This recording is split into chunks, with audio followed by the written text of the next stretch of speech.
Hello বন্ধুরা, তোমরা সবাই কেমন আছো? আশা করি ভালো আছো, সুস্থ আছো। তো আমিও ভালো আছি। মৌসুমি অফিসিয়াল চ্যানেলে তোমাদের সবাইকে স্বাগত জানিয়ে আজকে চলে এলাম রান্না শেয়ার করতে। রান্না বলতে আজকে বানাবো আলুর দম।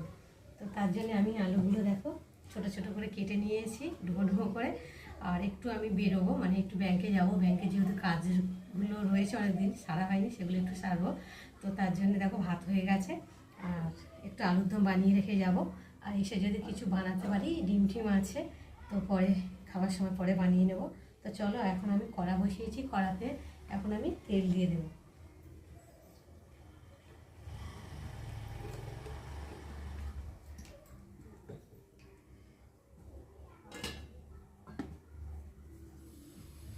এখন তেলটা গরম হয়ে গেছে,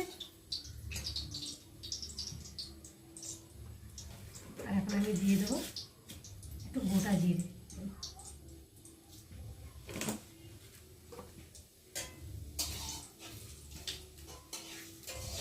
খুব তাড়াতাড়ি রান্নাটা সেরে নিচ্ছি, যেহেতু যাবো এক জায়গায়, ব্যাংকে যাবো তার জন্যে।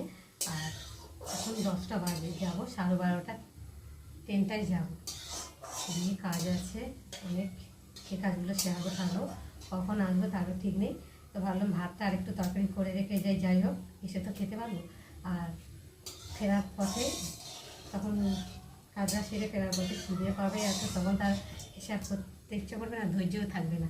তার জন্যে ঘরে যা আছে ওই একটু করে যাচ্ছি, পরে আবার রান্না করবো। তো চলো দেখো, জিরেটা একটু ভাজা ভাজা মতো হয়ে গেছে। আর এখন এই যে কুচিয়ে রাখা পেঁয়াজগুলোকে দিয়ে একটু ভালো করে ভেজে নেব।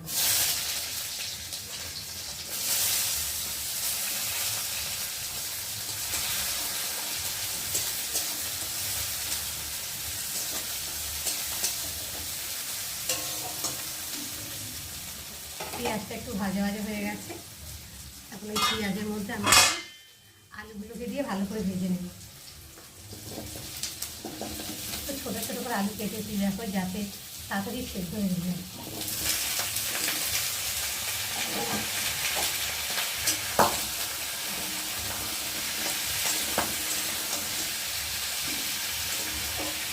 রান্নাটা সেরে দিয়ে রান্নার বাসন টাসন যেগুলো করবে সেগুলো মেজে বসে ভাতটা মুছে টান টান করে ঠাকুর পুজো দিয়ে তারপরে যাবো।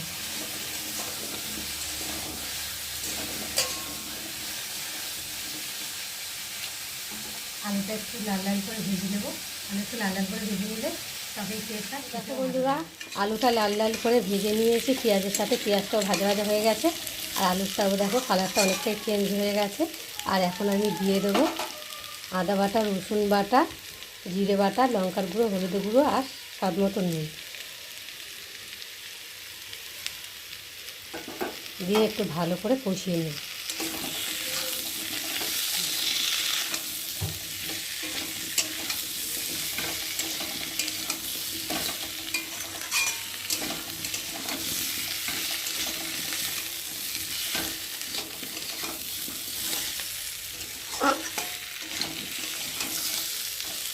দেখো বন্ধুরা, আলুটা মশলার সাথে ভালোভাবে কষিয়ে নিয়েছে, আর মশলা থেকে তেলও ছেড়ে দিয়েছে। আর দেখতে পাচ্ছ মশলাটা ভালোভাবে কষানো হয়ে গেছে, আর মশলা থেকে দারুণ একটা গন্ধও ছেড়েছে। আর কালারটা দেখো কত সুন্দর হয়েছে।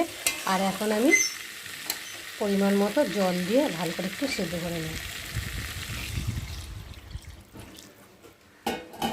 দিয়ে একটু ভালো করে নেড়ে দেবো খুন্তি দিয়ে। আর মশলাগুলো কড়ার চারে গালায় লেগে আছে, ওগুলোকে একটু খুন্তি দিয়ে দিয়ে ঝোলের সাথে টেনে দেবো। তো দেখো বন্ধুরা, আলুর ঝোল তৈরি হয়ে গেছে। আর দেখো কেমন হয়েছে, কালারটা সুন্দর লাগছে, আর নিশ্চয়ই খেতে খুব সুন্দর হবে। তো যাই হোক, এখন আমি এই আলুর ঝোলের রেসিপি বানালাম, তোমাদের সাথে শেয়ার করলাম। আর কেমন হয়েছে তোমরা কিন্তু অবশ্যই কমেন্ট করবে, আর ভালো লাগলে লাইক কমেন্ট শেয়ার করো। আর আমার চ্যানেলে যদি নতুন হয়ে থাকে চ্যানেলটাকে সাবস্ক্রাইব করো। তো চলো, আবার দেখা হবে তোমাদের সাথে পরের ব্লগে। তো বন্ধুরা দেখো, কড়া থেকে আলুর ঝোলটাকে নামিয়ে নিয়েছি, আর আলুর ঝোলের কালারটা দেখো কত সুন্দর লাগছে, নিশ্চয়ই খেতেও খুব সুন্দর হবে। তো যাই হোক, এখন আমি